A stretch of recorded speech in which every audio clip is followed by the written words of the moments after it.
Ano?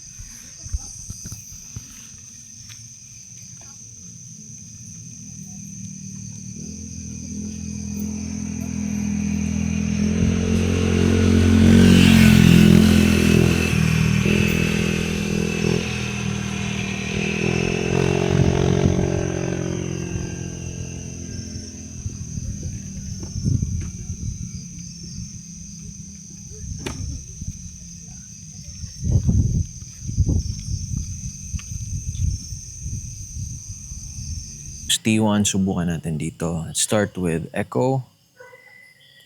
Yung echo niya. This is slow. Medium. High. And then turbo. That's very, very bright. So yun yung beam profile niya.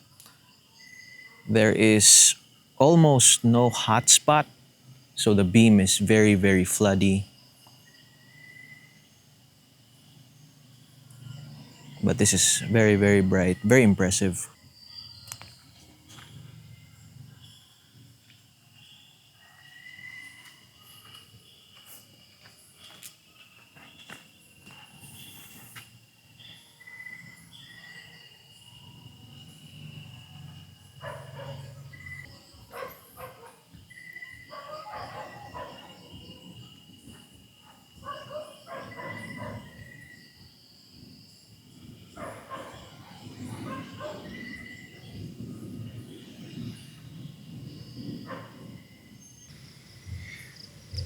Let's start with echo. Yan yung echo. Low. Medium. Ito yung medium mode. And this is the high mode.